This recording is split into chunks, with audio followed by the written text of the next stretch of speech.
O'zi nimaga olyapmiz video bilmayman ham. Bu o'rtoqlar, sizlar bilan men Abduazam va bugun sizlar bilan havoni abjag'i chiqayotibdi, lekin suv haqida gaplashamiz. Bugun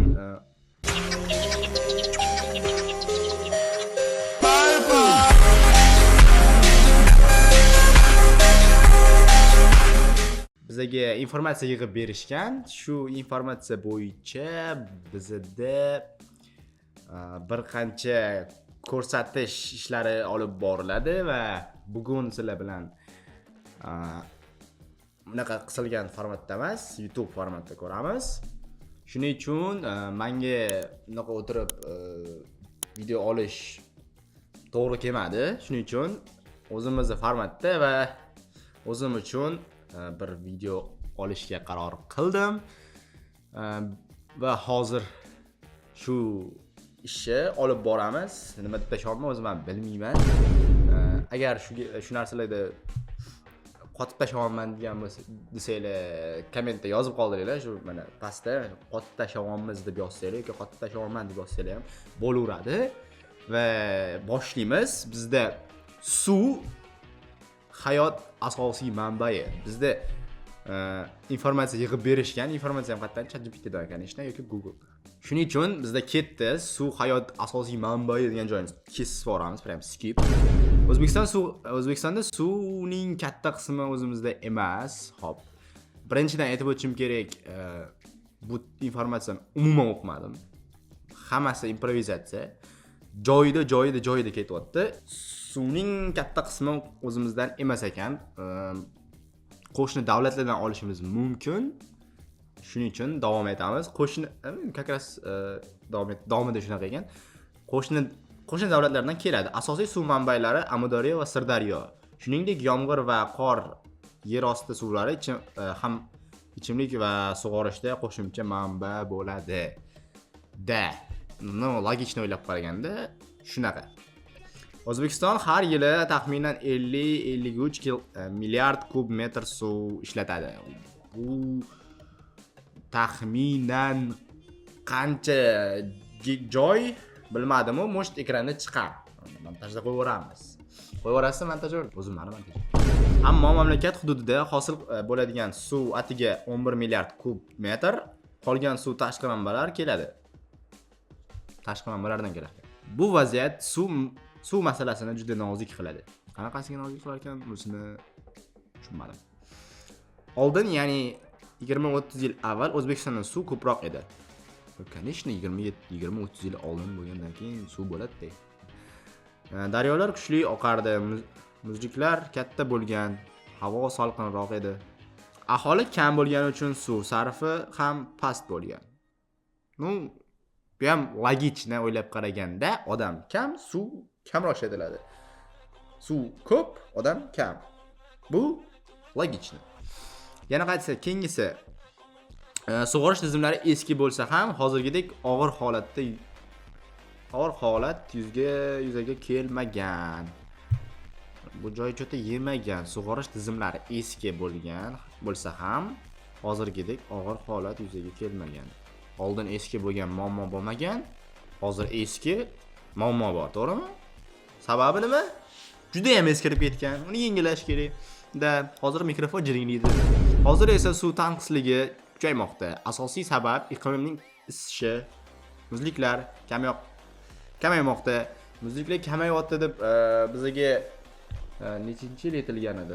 2020-yil eshitganim adashmasam, suv muzliklar erishib boshladi. 5-yildan keyin kamayib bir narsa suv qisqarib yo'q, juda bo'lib ketishi mumkin deb aytilgan edi. Men o'sha payt eslab qo'ygan ekanman. Yili aniq emas, lekin 2020 deb keyin bitta pastda menda pizza bo'ldi deb tashamaydi bo'ldi. Aholi ko'paygani uchun suvga bo'lgan ehtiyoj ortmoqda. Albatta. Qishloq xo'jaligi suvning 90% ni ishlatadi. Eski kanallar orqali esa suvning katta qismi tuproqqa singib ketarkan. Kelajak prognozlar ham xavotirli. Mutaxassislar taxminiga ko'ra, agar holat o'zgarmasa, 2030-yilgacha O'zbekistonda 7 milliard kub metr suv tanqisligi yuzaga keladi.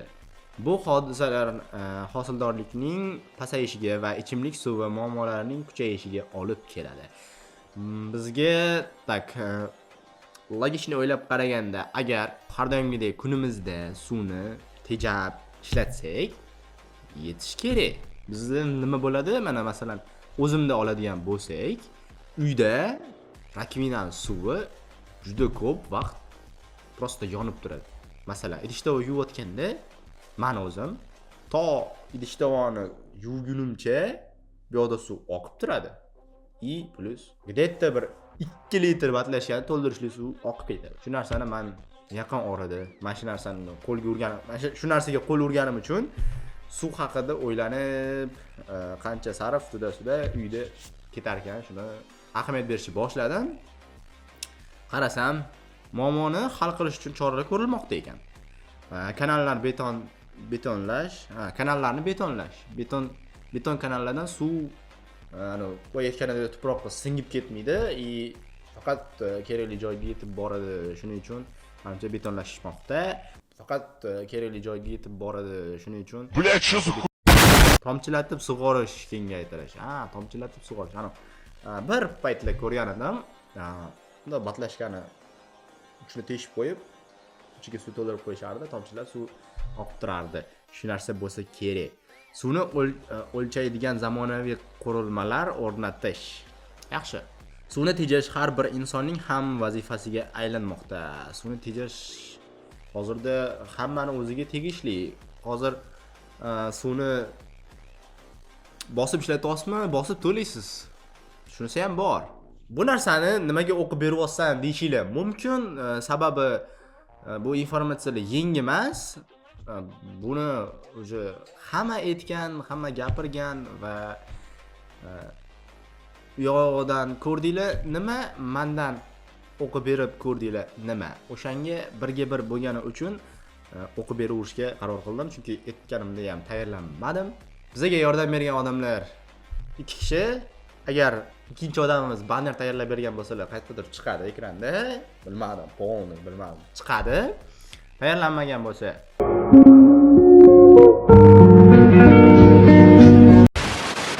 qimmatdilar. Birinchi odamimiz informatsiya yig'ib berdi va men ko'rib turganinglardek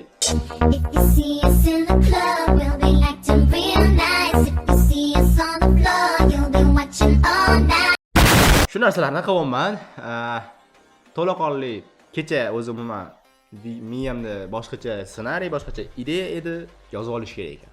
Mayli nima ham derdik, shu bilan sizlarni miyani ortib o'tirmayman. Xayr, salomat bo'ling va keyingi videolarni ko'rishda davom etinglar. Pastda ko'rmagan bo'lsangiz videolarni dalishda davom etinglar. Ko'rib boringlar, qiziqarli videolar bo'ladi. Bunaqa men dokumentalniy video qilishga qiynalar ekanman. Shuning uchun oldindan uzr, universitetga bu video topshiriladi va nimaga oq ko'ylakda chiqqan desangiz, universitetga video chiqishi uchun formadan masakan demaslik uchun forma kiyib oldim. Shuning uchun oq ko'ylakdaman. Bo'lmasa boshqacha kiyimda chiqardim. Oq ko'ylakda masakan, yaxshi odam masakan demasin deb kiyib oldim. Xayr, salomat bo'ling.